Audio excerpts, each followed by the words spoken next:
let your friend borrow your car, she potentially totals it, wrecks it, and she doesn't have the balls to talk to you woman to woman and let you know she's wrecked your car. What do you do? I've had a friend for about 4 or 5 years. I thought she was a good Christian girl that had just run into some tough times. We're going to call her Alexa. Alexa lost her dad several years ago. She struggled with depression from it. It was a big blow to her. She lost everything in Harvey, including her job. Everything in Houston flooded, and she was a victim, just like many, many other people that lived in Houston. She was struggling to get her life back up and running. She was struggling with depression. She was struggling to get her life up and running. I had gone recently through something similar. I was struggling, and somebody helped me. I moved to Missouri, and my life just began to flourish, like I was on the right path finally.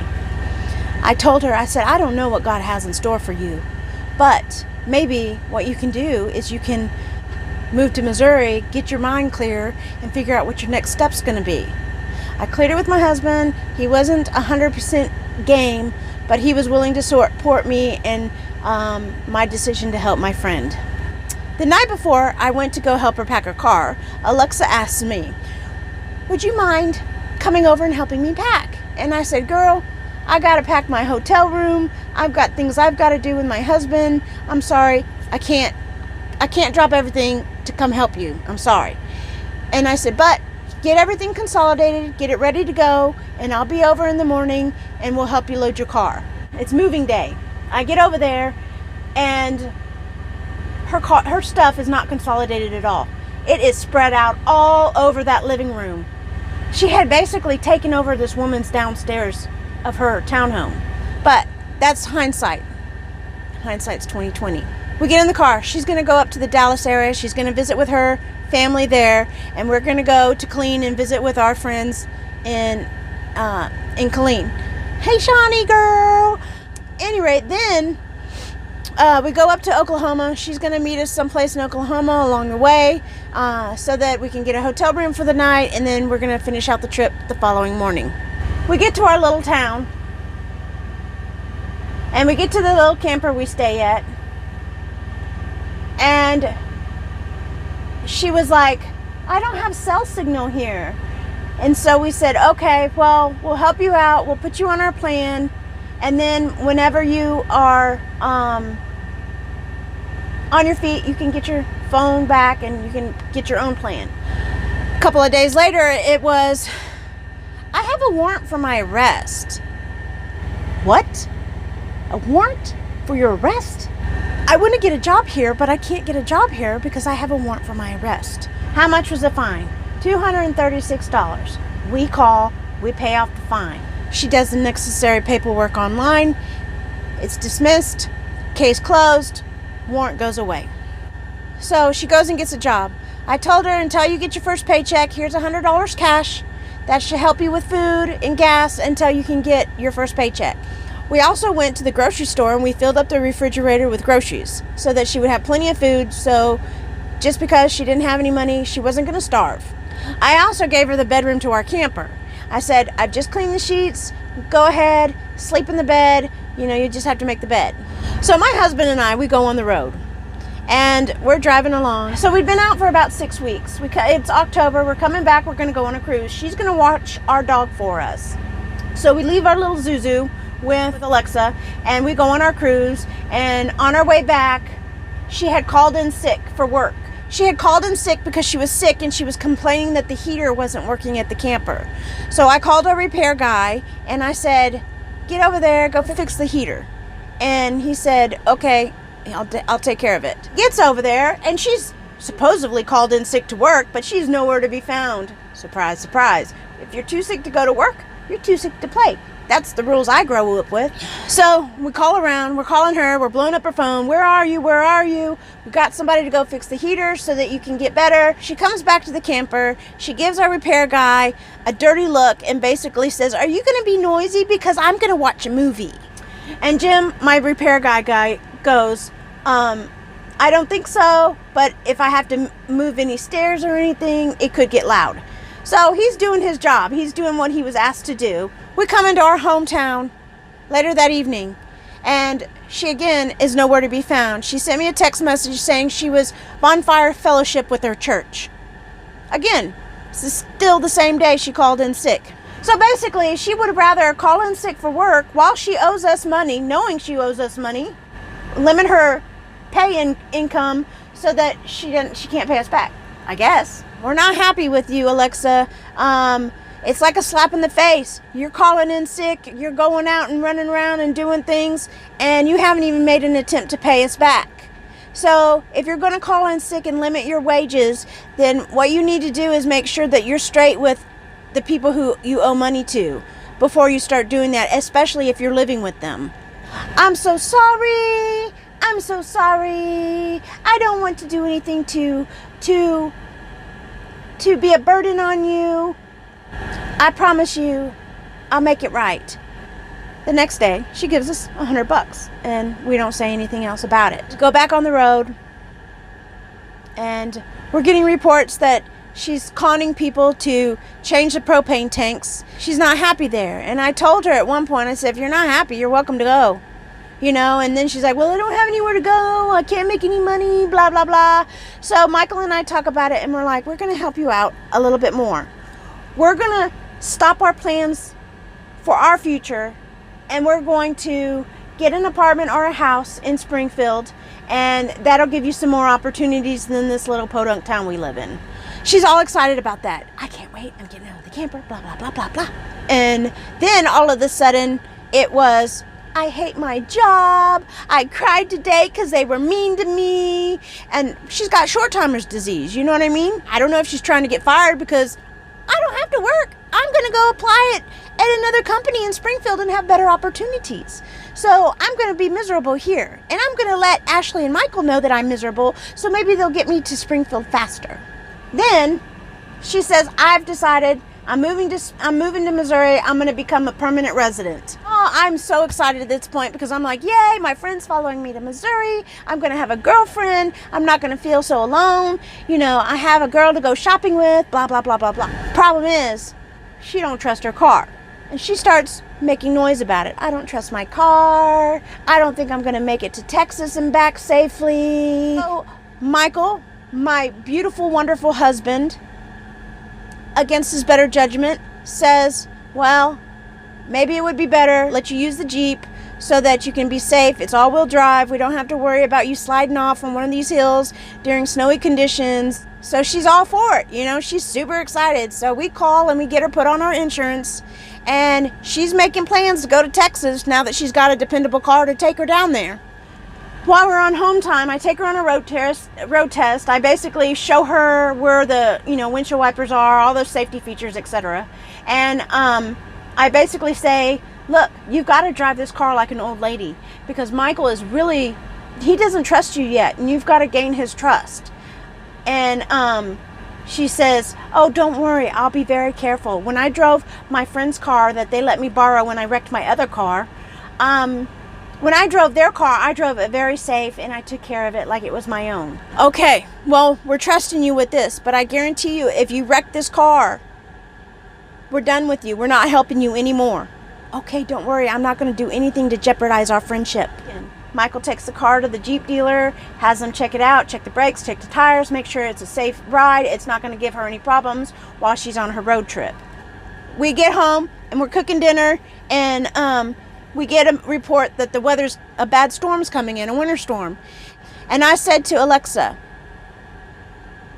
you can't go. I don't feel comfortable with you going to Texas. Oh, why? What's going on? And I said, there's a bad weather storm coming. I'm afraid if you go down, you're not going to be able to safely make it back. And she says, oh, and she's like, well, I'm not feeling well anyway, so I guess I just won't go. And I said, it's probably better, wait till next month after the holiday season, and, it'll be safer when there's not a bad weather storm coming. The next day, we take a load to Denver. I call her, and I called her. I texted her, and I said, hey, we got a load going to Denver. We'll see you when we get back. Take care of the car, have fun. Then I immediately get a text saying, I've decided I'm going to Texas. Yay, me, I'm going to Texas. Da, da, da, da, da. And she's super excited. I didn't like it, but at that point in time, I'm already driving down the highway. There's nothing I can really do about it. So I say, okay, have fun, be safe. Please, be safe. We get to Denver the following morning. We make our delivery. We get a load. Got to go down to Ontario, California. So we're making our way down across New Mexico. And we get a phone call from Jim, our repair guy. Hey, Ashley. Yeah, what's up, Jim? Alexa wrecked the Jeep. What? You're kidding me. No, I'm serious. She wrecked the Jeep. Oh, come on. Stop pulling my leg. This is not something you should be joking about. Then I get a phone call from a number in Texas. I said, hold on, Jim. I got another call coming in from Texas. Let me take it real quick. Hi, Ashley? Yes. How can I help you? My name is, well, let's see. We'll call her Mary. My name is Mary. I am a good friend of Alexa's, and I just called you to let you know that Alexa has wrecked your Jeep. She what? Yeah, she wrecked your Jeep. Do you know what the particulars of the accident were? Do you know who was at fault? Anything? No, I'm sorry, I don't know any information. If she couldn't safely drive this vehicle to Texas and back, that was it. We were done. Tell her when she's done. Go to the camper. Get her stuff. Get out. We're done. I was at my wit's end. She was already starting to drive a wedge between Michael and I. I kept feeling like a bad guy because I'm going to bat for my friend, and my husband's getting more and more irritated by the situation. And he's verbalizing it to me, and we're starting to argue more. It just was not a good time in our lives in the weeks leading up to this incident. And it seemed to get worse over the Thanksgiving holiday. I can't believe that everybody in our town knew before me, before Michael, that nobody bothered to call us and tell us, that we had to hear it from a local. And Jim goes, that's not it. She's apparently called her coworker to let her know she's not coming to work and to send her over to your camper so that they can break in and get her cat. You remember the cat last week that we rescued? Well, she said she wanted the cat and she was going to be responsible for it. But then she leaves the cat in the camper for 3 days. So she wants somebody to go break into our camper to get the cat. So I call my good friend, and she is Johnny on the spot. She comes and helps us lickety split, no questions asked. She goes to the camper. She lets herself in because she has our spare key. She lets herself in. She gets the cat. She finds a home for it. She gives the food. She gives the litter box, all that stuff. Then she gets with Jim. They're winterizing our camper because we don't want our pipes to break while we're, we don't want to run out of propane. We don't want our pipes to break while we're on the road. So they're going to winterize the camper, make it secure, ready for the winter. In the meantime, is trying to call Alexa to find out what's going on. And she's not answering her phone. Finally, her aunt answers the phone and tells Michael she doesn't know what happened. She just looked in her rearview mirror and saw the car was spinning out. She made it around, and now Alexa's getting CAT scans because she's in pain and she can't walk. And then that was pretty much the end of the conversation. Michael tried calling her again, sent a couple of text messages. Where's the car? What hospital are you in? Trying to find out some information. Has a claim been filed on the insurance? Is there a police report? Something, anything. We're in New Mexico. Our hands are tied. We have nothing we can do from where we are. We can't even just easily just drop everything and go home and take care of the problem. Nothing. And we have yet to hear from Alexa herself and find out what's going on. We decide to park the truck for the night. We're going to collect our thoughts. It's dangerous to drive a truck when you're under high stress like that. So we parked the truck, made a few phone calls, called the insurance to start a claim, all that stuff. Go get a bite to eat. Just kind of get out of the truck and just shake it off a little bit. We couldn't get through with the insurance. It's Friday night. They're busy. It's a line waiting on hold for 10 minutes before I just finally gave up. Again, I woke up at 2 o'clock because I was getting ready to drive for my shift. I woke up and made the call to the insurance, got right through, spoke to the guy. He took the claim. There was a lot of unknowns. I don't know where the accident happened. I don't know if it was in Oklahoma. I don't know if it was in Texas. I don't know who was involved. I don't know if the car's been totaled. I don't know what kind of damage. I don't know nothing. I don't know what accident, what address. I don't know if police were dispatched. I don't know if she went in an ambulance. I don't know. We got our claim number, and I start driving down the highway. When it gets to be about 9 o'clock Central Time, Michael had tried to call Alexa, but Alexa didn't answer the phone. Surprise. And so I said, go ahead and call Mary. Here's her number. It's on my caller ID. Of course, she doesn't answer either. So Michael says, I need your help to find out information about the Jeep. We're trying to file a claim and we don't have any information. Please give us a call. Here's my number. He hangs up. Then later on, I get to a point, I'm like, okay, I'm going to go skulking around on Facebook, see if I can find out what her aunt's name is, see if I can find out how to get in touch with her, something, so that I can get some information from somebody. Michael calls Alexa, and he says, Alexa, I hope you're not hurt too bad. We need to know information about the accident. We need to know something. And please call me back. Within 5 minutes, he gets a phone call. And it's Alexa. Hello?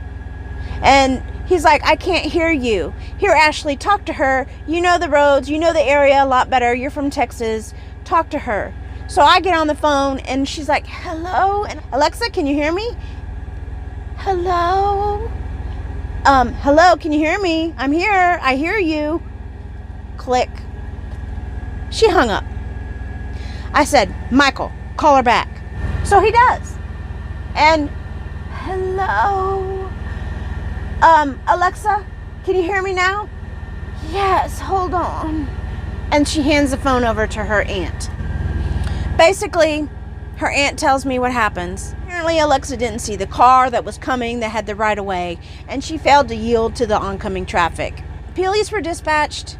Fire was dispatched, ambulance was dispatched. She went in an ambulance to the hospital where they did the CAT scans, etc. We're getting stories from people in our town where we live, our friends, that she's contacting them, telling them all this stuff. And they're speaking to her directly.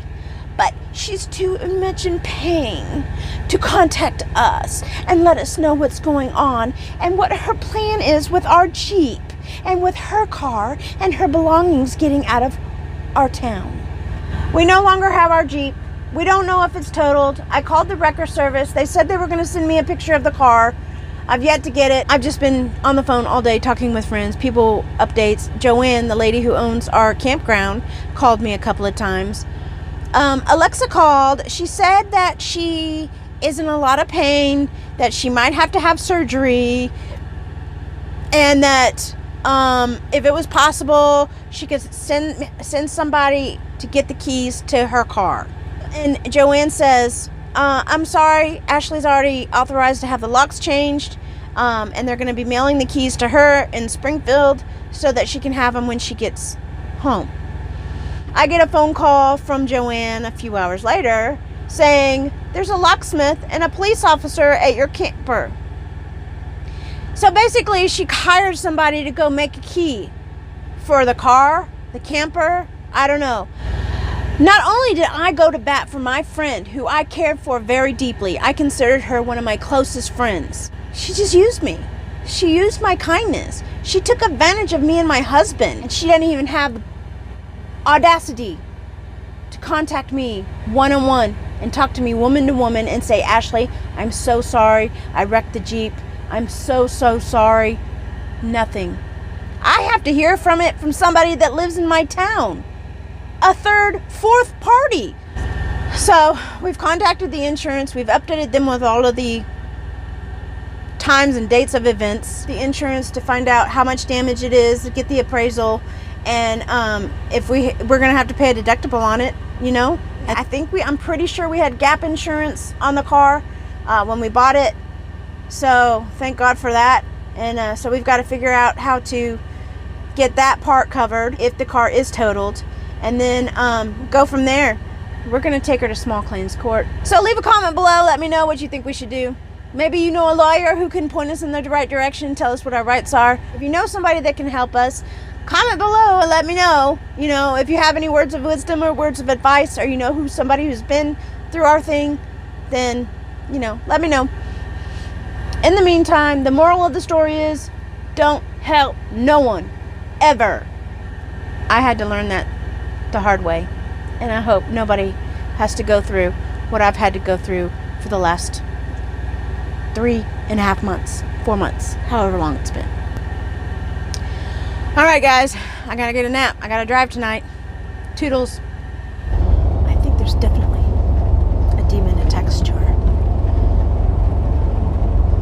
And I believe that demon is leading her down the wrong path. And no matter how much she wants to do good,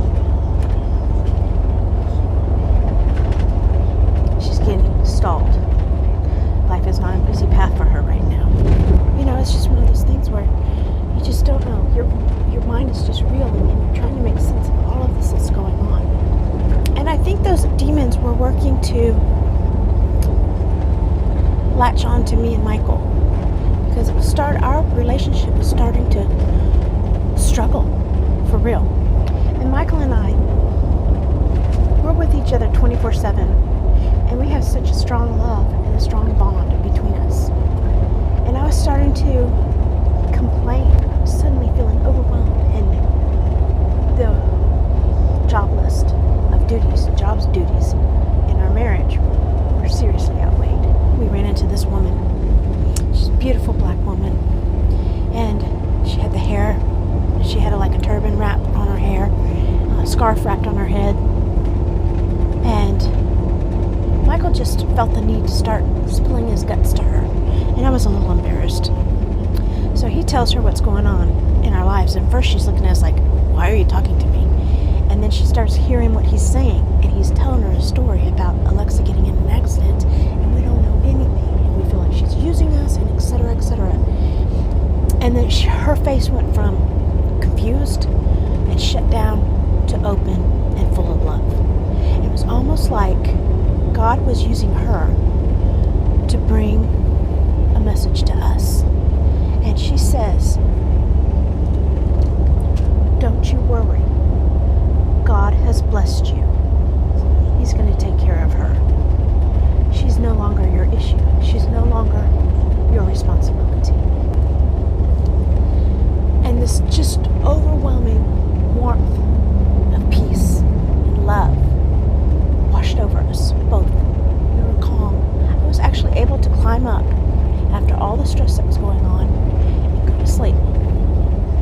Yesterday we had found out, yesterday was Saturday, today's Sunday. So yesterday we had found out that about where the Jeep was, and we had found out some stuff. We still have a lot of question marks above our head as to what happened, as to the status of the Jeep, how bad it's damaged. I talked to the wrecker. He was supposed to send us a picture. He didn't. Then I hear today that Alexa has sent one of her co-workers pictures of the Jeep.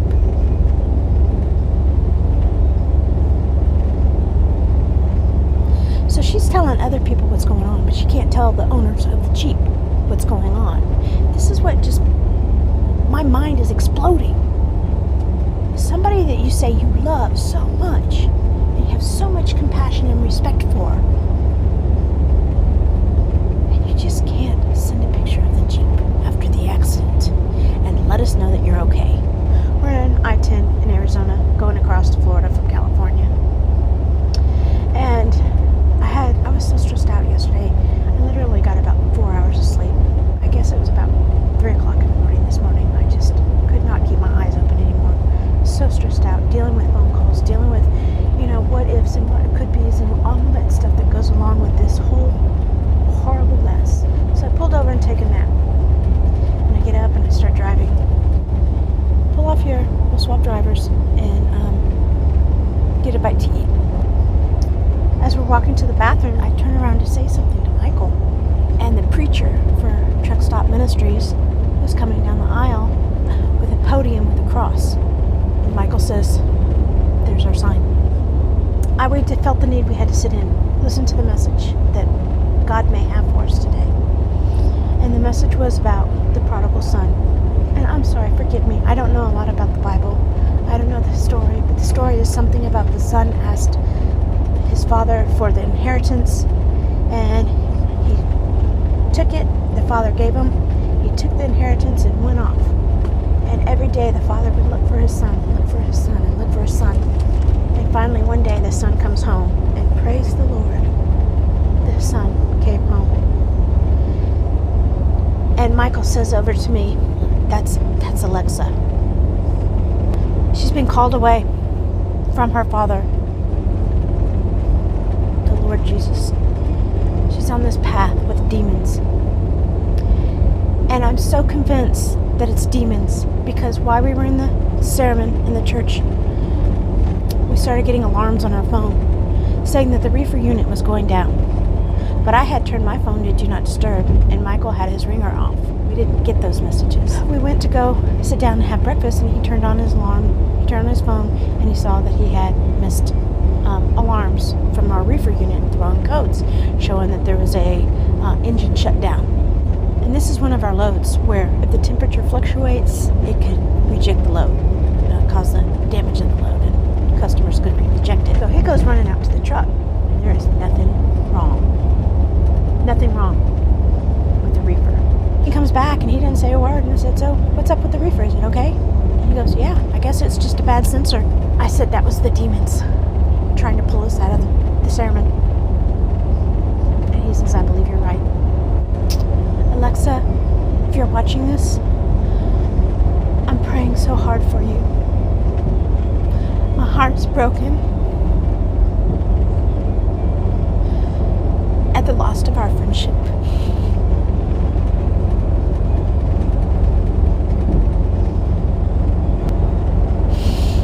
And I pray that you find the peace and the saving that you need so that you can heal yourself. I'm sorry you feel the need you have to hide from us. Maybe we were too tough on you, but sometimes people just need tough love. And I knew when you went down to Texas that I would never see you again. And it stressed me out so much that you had our Jeep.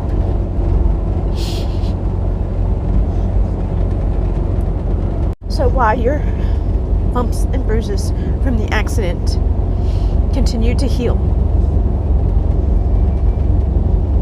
I wonder if my heart will heal just as fast.